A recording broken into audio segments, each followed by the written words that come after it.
केदारनाथ यात्रा शुरू होने से पहले बड़ा हादसा। हेलीकॉप्टर की चपेट में आने से युगाड़ा के वित्त नियंत्रक की मौत। निरीक्षण के लिए गए थे केदारनाथ।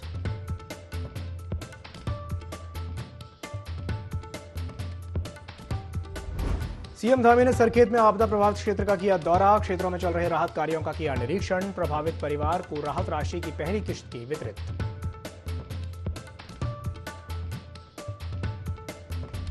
चारधाम यात्रा की तैयारियों का जायजा लेने गंगोत्री पहुंचे कांग्रेस प्रदेश अध्यक्ष करण माहरा। सरकार की तैयारियों पर उठाए सवाल। कहा, यात्रा मार्ग के बुरे हाल, खराब मार्ग से श्रद्धालुओं को हो रही भारी परेशानी।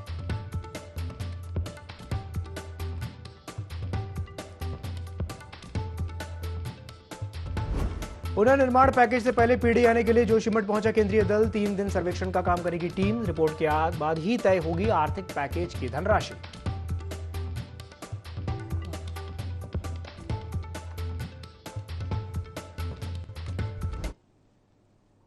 नमस्कार, देवभूमि लाइव में आप सभी का स्वागत है। मैं हूं आपके साथ दिव्यांश जोशी। बुलेटिन की शुरुआत करते हैं इस वक्त की बड़ी खबर के साथ, जो कि रुद्रप्रयाग से है, जहां हेलीपैड पर चॉपर से उतरते वक्त एक बड़ा हादसा हो गया है। उत्तराखंड नागरिक उड्डयन विकास प्राधिकरण की वित्त नियंत्रक की मौत हो गई है। वित्त नियंत्रक अमित सैनी की हादसे में मौत हो गई है। केदारनाथ हेलीपैड निरीक्षण के लिए अमित सैनी गए हुए थे। हेलीकॉप्टर की ब्लेड की चपेट में आने से उनकी दर्दनाक तरीके से मौत हो गई। ये बड़ी खबर है उत्तराखंड के रुद्रप्रयाग से, जहां हेलीपैड पर चॉपर से उतरते वक्त एक बड़ा हादसा हो गया है। उत्तराखंड नागरिक उड्डयन विकास प्राधिकरण के वित्त नियंत्रक की मौत हो गई है। वित्त नियंत्रक अमित सैनी की इस हादसे में मौत हो गई है। केदारनाथ हेलीपैड निरीक्षण के लिए अमित सैनी गए हुए थे और हेलीकॉप्टर की ब्लेड की चपेट में आने से उनकी दर्दनाक तरीके से मौत हो गई। ये बड़ी खबर है उत्तराखंड के रुद्रप्रयाग से। उत्तराखंड नागरिक उड्डयन विकास प्राधिकरण की वित्त नियंत्रक अमित सैनी की मौत हो गई है। वित्त नियंत्रक अमित सैनी की इस हादसे में मौत हो गई है। और इसी खबर पर अधिक जानकारी को साझा करने के लिए हमारे साथ संवाददाता आकाश गौड़ जुड़ गए हैं। आकाश, एक दर्दनाक हादसा हो गया है, वित्त नियंत्रक की मौत हुई है, क्या अपडेट है, बताइए। देखिए, बिल्कुल जिस तरीके से केदारनाथ की यात्रा जो है शुरू होने वाली है, और ऐसे में यात्रा का जायजा लेने के लिए बकायदा जो उद्यान विभाग के, यानी कि अगर हम बात करें सिविल एविएशन के जो वहाँ के वित्त नियंत्रक है, वो एक तरीके से केदारनाथ यात्रा में जाते रहने के गए थे, क्योंकि केदारनाथ में जो तमाम हेलीकॉप्टर्स की जो सेवाएं हैं वो वहाँ पर दी जाती हैं। तो उसी का तैयारियों का जायजा लेने के लिए जो है बकायदा जो वित्त नियंत्रक है वो गए थे। और वहाँ पर देखा यह गया कि जब जैसे ही वो केदारनाथ के जो हेलीपैड है वहाँ पर वो पहुंचे, और उसी दौरान कहीं ना कहीं यह बड़ा हादसा हुआ, क्योंकि जैसे ही वो हेलीकॉप्टर से उतरते हुए बाहर की तरफ आ रहे थे, तो जो हेलीकॉप्टर के पीछे की जो ब्लेड होती है उस पर वो कहीं ना कहीं वहाँ पर उनका जो सर है वो उससे टकराया, और जिसके बाद जो है उनकी जो मौके पर ही मौत है जो हो गई है। तो कह सकते हैं कि बड़ी दुखद खबर है, क्योंकि वित्त नियंत्रक की जिम्मेदारी अमित सैनी पिछले कई समय से जो है निभा रहे थे, चाहे सूचना विभाग की जिम्मेदारी उनके पास रही हो, या फिर अगर हम बात करें तो युगाड़ा की, तो उसके भी वो वित्त नियंत्रक थे। और ऐसे में कह सकते हैं कि एक बड़ा दर्दनाक हादसा हुआ है, जहाँ पर तैयारियों की तमाम व्यवस्थाओं का निरीक्षण करने के लिए वो पहुंचे थे, और उसी दौरान जो है इस तरीके का हादसा हुआ जहाँ पर उनकी जान चली गई। आकाश, जिस तरीके से दर्दनाक हादसा हुआ है, क्या मुख्यमंत्री पुष्कर सिंह धामी की ओर से कोई प्रतिक्रिया आई है? देखिए, बिल्कुल जिस तरीके का ये हादसा हुआ है, कहीं ना कहीं एक होनहार अफसर भी वो थे, और कह सकते हैं कि सरकारी सेवाओं में कई विभागों की महत्वपूर्ण जिम्मेदारी उनके कंधों पर थी। वित्त नियंत्रक के तौर पर वो कई विभागों में जिम्मेदारी निभा रहे थे। निश्चित तौर पर कहीं ना कहीं मुख्यमंत्री हो या फिर तमाम बड़े अधिकारी हो, उनके कहीं ना कहीं एक तरीके से कह सकते हैं कि इस समय दुख की घड़ी में सभी एक तरीके से परिवार को सांत्वना दे रहे हैं। मुख्यमंत्री ने भी इसमें गहरा दुख जो है व्यक्त किया है कि एक तरीके से यात्रा 25 तारीख से शुरू होनी है, और उससे पहले इस तरीके का जो हादसा है वो हुआ, जिसमें उत्तराखंड सरकार में एक होनहार अफसर को जो है खोया है। आकाश, तमाम जानकारी साझा करने के लिए बहुत बहुत धन्यवाद। तो ये बड़ी खबर है मध्य प्रदेश उत्तराखंड के रुद्रप्रयाग से, जहां पर एक बड़ा हादसा देखने को मिला है।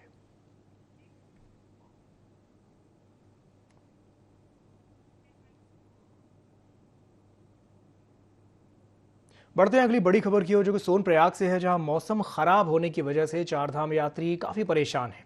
केदारनाथ जाने वाले यात्रियों को सोनप्रयाग में रोक दिया गया है। गौरीकुंड में होटल बुकिंग वाले यात्री ही आगे जा रहे हैं। 25 अप्रैल को केदारनाथ धाम के कपाट खुलने हैं। केदारनाथ जाने वाले यात्री पैदल यात्रा के लिए निकल रहे हैं। मौसम खराब होने की वजह से प्रशासन ने यात्रियों को रोक दिया है। ये बड़ी खबर है उत्तराखंड के सोनप्रयाग से, जहां पर मौसम खराब होने की वजह से चार धाम यात्री परेशान हो रहे हैं। केदारनाथ जाने वाले यात्रियों को सोनप्रयाग में ही रोक दिया गया है। गौरीकुंड में जिन यात्रियों की होटल बुकिंग है, सिर्फ वही आगे जा रहे हैं। 25 अप्रैल को केदारनाथ धाम के कपाट खुलने हैं और केदारनाथ जाने वाले यात्री पैदल ही यात्रा के लिए निकल रहे हैं। मौसम काफी खराब हो गया है और खराब मौसम होने की वजह से प्रशासन ने यात्रियों को सोनप्रयाग में ही रोक दिया है। तो अभी भी अनाउंसमेंट हुआ है कि मौसम खराब है ऊपर भी, और आप ऊपर अभी केदारनाथ की यात्रा नहीं कर सकते। तो अभी हम सोचेंगे कि सोनप्रयाग ही रुकेंगे या गौरीकुंड रुकेंगे, लेकिन अभी मौसम खराब है तो अभी यात्रा को जाना मना। यमुनोत्री और गंगोत्री धाम के कपाट अब श्रद्धालुओं के लिए पूर्ण रूप से 6 महीने बाद के लिए खुल चुके हैं। आने वाले समय में केदारनाथ और बद्रीनाथ के कपाट भी श्रद्धालुओं के लिए जल्द ही खोले जाएंगे। अब कई यात्रियों का जत्था चार धाम की यात्रा के लिए निकल चुका है। इसमें देश के श्रद्धालु ही नहीं बल्कि विदेश के यात्री भी चार धाम की यात्रा के लिए आते हैं।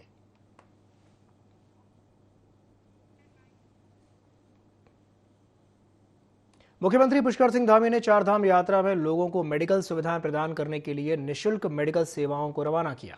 इस अवसर पर धामी ने कहा कि श्री केदारनाथ एवं श्री बद्रीनाथ धाम में स्वास्थ्य सेवाएं उपलब्ध कराने के लिए 6 sigma high altitude medical service की टीम बधाई के पात्र है।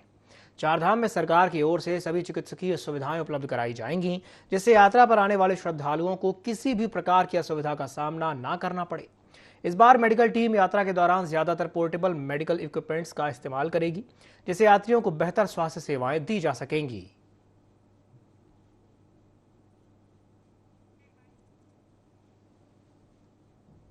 बीते रोज यमुनोत्री और गंगोत्री धाम के कपाट खुलने के साथ ही चार धाम यात्रा का आगाज हो गया है। इस दौरान पहले दिन ही दुखद खबर सामने आई है। आपको बता दें कि यमुनोत्री धाम में गुजरात से आई एक तीर्थयात्री की सांस गति रुकने से मौत हो गई, जिसे लेकर कांग्रेस ने सवाल खड़े किए। कांग्रेस ने कहा है कि विपक्ष लगातार सरकार को चेता रहा था कि संख्या बल पर नहीं बल्कि गुणवत्ता पर जोर दिया जाए, लेकिन पहले दिन सरकार के स्वास्थ्य व्यवस्थाओं की पोल खुल करके सामने आ गई है। हालांकि इस पर बीजेपी ने पलटवार करते हुए कहा कि कांग्रेस यात्रियों को बरगला रही है और चारधाम यात्रा पर भ्रामक बातें फैलाकर तीर्थयात्रियों को रोकने का प्रयास कर रही है। शुरू होते ही एक व्यक्ति की हार्ट अटैक से मौत हो जाती है। यह है चार धाम का चाक चौबंद व्यवस्था। ऐसे में हम बार बार धामी सरकार से कहते रहे कि क्वांटिटी नहीं क्वालिटी पर ध्यान दीजिए। स्वास्थ्य सेवाओं की कलाई खोलकर रख दी। ऐसे में स्वास्थ्य सचिव तो जाते हैं मौके पर मुआयना करने के लिए कि चार धाम यात्रा की व्यवस्थाएं क्या हैं, लेकिन मंत्री महोदय इतने किस काम में व्यस्त हैं कि उनके लिए चार धाम यात्रा से ऊपर कोई प्रायोरिटी है? आपको ग्राउंड जीरो पर जाना चाहिए। चार धाम यात्रा जिस रूट पे चल रही है उसमें स्वास्थ्य सेवाओं का मौका मुआयना करना चाहिए। आखिर अगर आपसे नहीं संभल रहा है विभाग या आप जस्टिस नहीं कर पा रहे हैं तो दे दीजिए ना इस्तीफा। कोई लायक और काबिल आदमी बैठेगा उस कुर्सी पर जिसको लोगों की जान माल की चिंता होगी। उत्तरकाशी में गंगोत्री और यमुनोत्री के कपाट खुल चुके हैं। सीएम पुष्कर सिंह धामी दोनों धामों में पूजा अर्चना कर चुके हैं। सीएम ने मां गंगा को स्वच्छ रखने की अपील भी की है, लेकिन जनपद मुख्यालय उत्तरकाशी में स्वच्छता अभियान की पोल खुलती हुई दिखाई दे रही है। जनपद मुख्यालय के प्रवेश द्वार तामाखानी में नगर पालिका के कूड़े का पहाड़ है, सीधे गंगा में समा रहा है। पहली बार मां गंगा के दर्शन करने आए भक्तों का स्वागत कूड़े से किया जा रहा है। स्वच्छता के तमाम बड़े दावे करने वाले एनजीटी के दावा भी हवा में उड़ रहे हैं।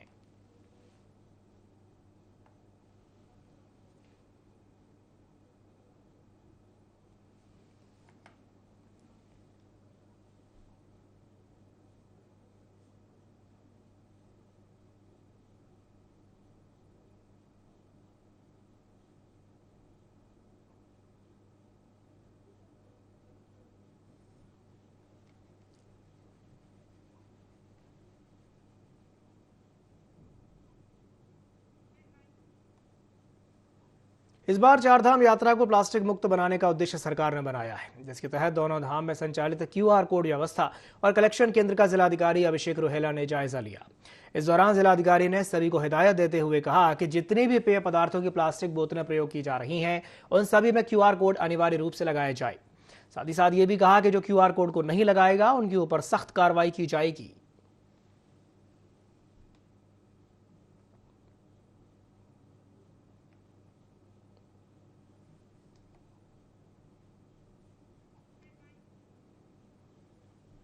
जोशीमठ में भू धसाव से प्रभावित हुए क्षेत्रों की जरूरतों का आकलन किया जा रहा है, जिसके लिए पोस्ट डिजास्टर नीड्स असेसमेंट की 15 सदस्यीय टीम जोशीमठ पहुंची और जिला प्रशासन के साथ मिलकर 26 अप्रैल तक मौजूदा स्थिति का सर्वेक्षण किया जाएगा।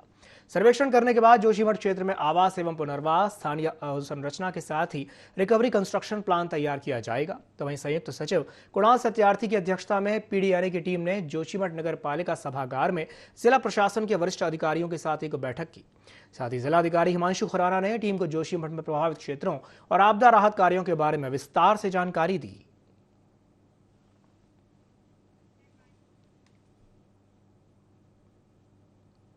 जोशीमठ में भू धसाव से हुए नुकसान का आकलन करने के लिए केंद्र की एक टीम पहुंची है। केंद्र की 16 सदस्यीय टीम में राज्य सरकार के 10 अधिकारी भी शामिल हैं।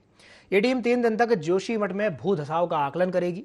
रिपोर्ट के बाद यह तय होगा कि केंद्र सरकार से कितने आर्थिक पैकेज की मदद मिलेगी। सीएम पुष्कर सिंह धामी ने प्रधानमंत्री मोदी से जोशीमठ के लिए करीब 3000 करोड़ से आर्थिक पैकेज की मांग रखी है। भू धसाव के बाद केंद्र और राज्य सरकार की टीम लगातार जोशीमठ का परीक्षण कर रही है।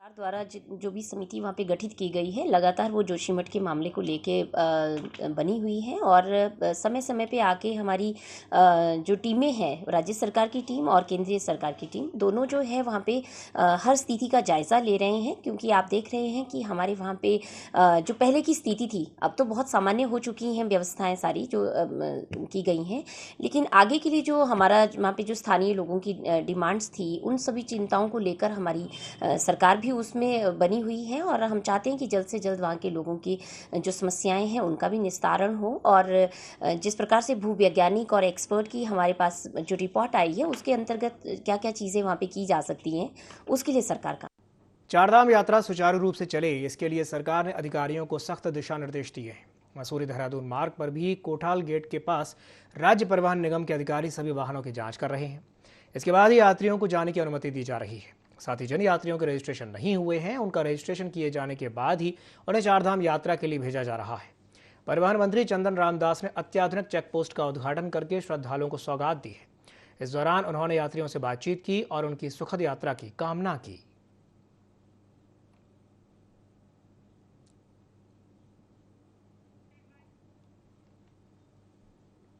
उधम सिंह नगर के सीमांत खटीमा क्षेत्र में आबकारी विभाग ने शराब की दुकानों पर छापेमार कार्रवाई की और मौके से 80 लीटर कच्ची शराब, 2 पेटी अंग्रेजी शराब, 2 पेटी बियर की बोतल बरामद की।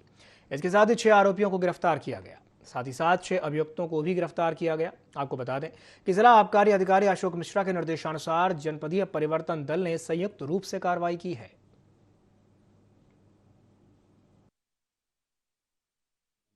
जिला आबकारी अधिकारी उधम सिंह नगर श्री अशोक मिश्रा जी द्वारा जो आदेश दिए गए थे छापामारी के लिए, उसमें आज हमारे द्वारा छापामारी की गई।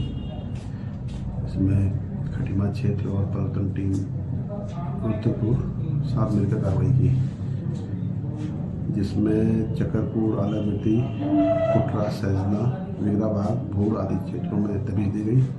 कुल 6 लोग पकड़े गए, जिसमें कुछ देसी शराब है, कुछ बियर है, अंग्रेजी शराब है और कुछ कच्ची शराब है। जिसमें 4 अभियोग हमारे द्वारा दर्ज किए गए, 2 अभियोग परिवर्तन टीम द्वारा दर्ज किए गए।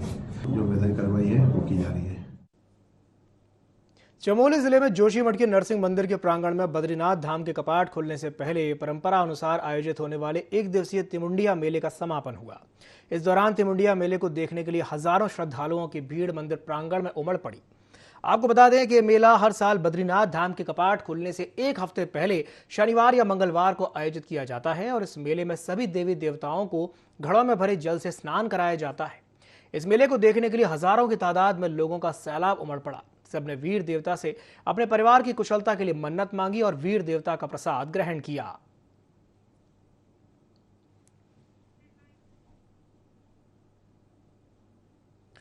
बढ़ते हैं अगली खबर की ओर। उत्तराखंड के मैदानी क्षेत्रों में तेंदुए ने दहशत मचा दी है। लोग घरों के अंदर रहने को मजबूर हैं, तो दूसरी ओर जानवरों की दस्तक सड़क दुर्घटनाओं का सबब बन रही है। जनपद उधम सिंह नगर जिम कॉर्बेट राष्ट्रीय उद्यान की सीमाओं से लगा है और इस जंगल में टाइगरों की आबादी में बढ़ोतरी हुई है। इस वजह से टाइगरों ने जिम कॉर्बेट राष्ट्रीय उद्यान के जंगलों में अपना वर्चस्व बनाना शुरू कर दिया है और टाइगरों के खौफ की वजह से गुलदारों ने रिहायशी इलाकों की तरफ रुख करना शुरू कर दिया है। बहरहाल गुलदार की दस्तक आबादी वाले क्षेत्रों में डर का माहौल बनाए हुए है।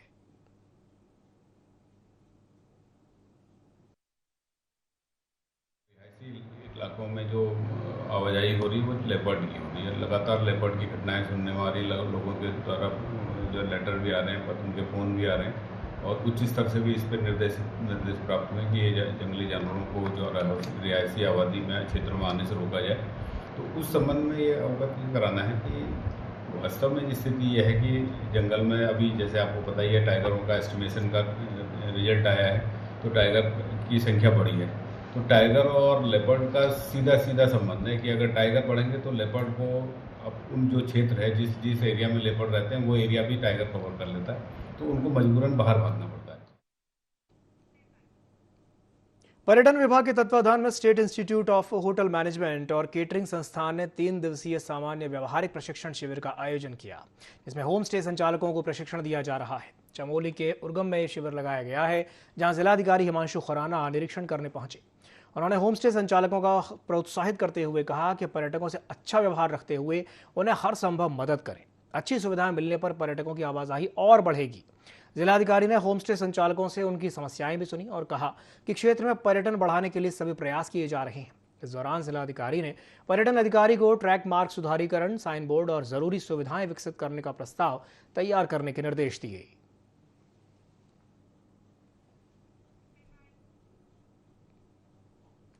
लक्सर के गंगा तटीय के साथ ही कई गांवों में बीते कुछ महीनों पहले शराब कांड के चलते कई लोगों की मौत हो गई थी, जिस वजह से पुलिस और प्रशासनिक महकमे पर एक बड़ा सवाल उठ रहा है। लेकिन इसके बाद पुलिस और आबकारी विभाग लगातार अवैध शराब के खिलाफ अपराधियों की धरपकड़ की कार्रवाई कर रहा है और इसे लेकर के आबकारी अधिकारी प्रभाशंकर मिश्रा ने एक रिपोर्ट भी पेश की है कि अब तक उनकी विभागीय कार्रवाई में 7,000 लीटर अवैध कच्ची शराब बरामद की जा चुकी है। तो वहीं 1,16,000 लीटर कच्ची शराब निर्माण में उपयोग किया जाने वाला लिक्विड केमिकल भी बरामद कर मौके पर नष्ट किया जा चुका है और लगभग 408 की बड़ी संख्या में दर्ज मुकदमों का आंकड़ा भी उनकी ओर से पेश किया गया है। 6 महीनों में सितंबर से लेकर मार्च तक के जो आंकड़े हैं हमारे पास, वो बताने के लिए पर्याप्त हैं कि आबकारी विभाग ने इसमें विशेष सफलता प्राप्त की है। और उसका एग्जाम्पल ये है कि हमने 7,000 लीटर कच्ची शराब और करीब 1,16,000 किलोग्राम हमने जो है लहन मतलब कुंटल लहन नष्ट किया है और 200 से अधिक भट्टियां नष्ट की हैं। और ये अभियान हम हरिद्वार ग्रामीण क्षेत्र के पथरी के इलाके से लेके लक्सर के ग्रामीण खानपुर और रुड़की के मैंगलोर, नारसान आदि क्षेत्रों में चलाया गया है और इसी तहत हमने 408 मुकदमे दर्ज किए हैं। और हमारी ये कोशिश है और कि इस तरह की कोई घटना ना घटे और अवैध शराब पर प्रभावी अंकुश लगाया जाए। उत्तराखंड में 4 धाम यात्रा शुरू हो गई है। आपको बता दें कि अक्षय तृतीया के अवसर पर और मुख्यमंत्री पुष्कर सिंह धामी की मौजूदगी में गंगोत्री यमुनोत्री के कपाट खोले गए। इस दौरान हजारों की संख्या में श्रद्धालुओं की भीड़ देखी गई, जो कि दर्शन के लिए बेताब थे।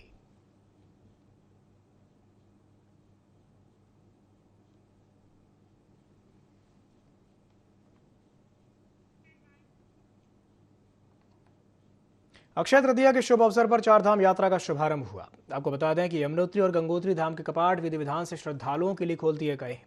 इस दौरान प्रशासन भी अलर्ट मोड में नजर आया, जिससे किसी भी यात्री को कोई परेशानी ना हो। तो वहीं 4 धाम यात्रा रजिस्ट्रेशन सेंटर जिला पर्यटन कार्यालय में बनाया गया है, जिसका जिलाधिकारी विनय शंकर पांडे ने निरीक्षण किया, साथ ही व्यवस्थाओं का भी जायजा लिया और मौके पर संबंधित अधिकारियों को महत्वपूर्ण दिशा निर्देश दिए।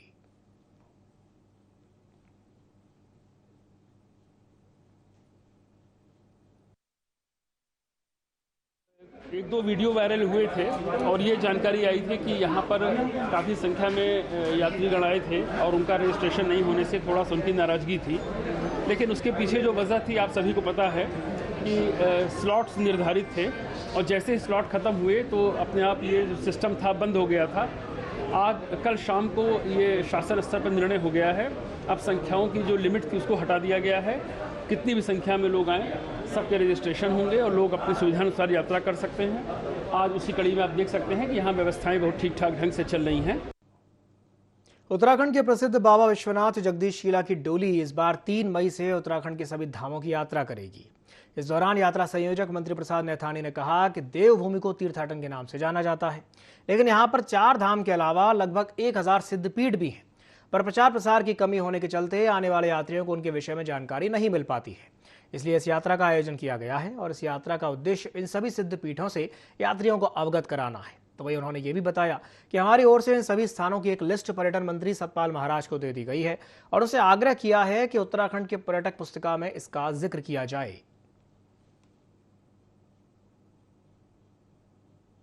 3 मई को हरिद्वार से प्रारंभ होगी और उत्तराखंड के 13 जनपदों का 10,500 किलोमीटर की यात्रा तय करने के बाद ये विसोन पर्वत टिहरी गढ़वाल में पड़ता है, जहाँ पर गुरु वशिष्ठ जी और वहाँ पर स्वामी राम तीर्थ जी ने तपस्या की।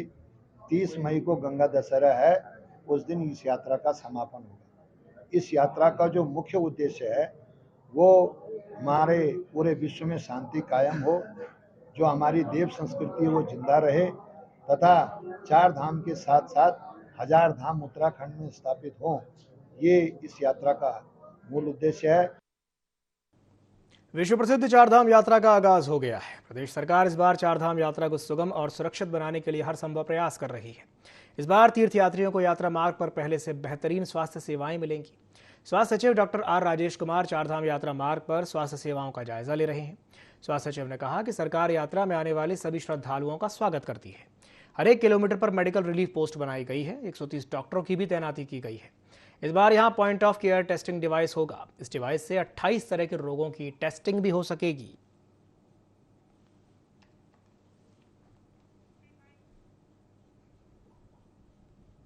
लक्सर में रेलवे अंडरपास पर निर्माण कार्य किया जा रहा है, जिसे रोकने के लिए क्षेत्रवासियों ने हंगामा कर दिया। इसके बाद रेलवे के डिप्टी चीफ इंजीनियर ने मौके का मुआयना किया और लोगों से बातचीत की। इस दौरान deputy chief engineer Sushil Kumar ने बताया कि जमीनी सतह से जलभराव की परिस्थितियां निर्माणाधीन रेल अंडरपास को प्रभावित कर रही हैं। रेल अधिकारी ने यह भी बताया कि मौजूदा निर्माणाधीन रेल अंडरपास को जलभराव के प्रभाव से दूर कर उसका निर्माण नहीं हो पाता है।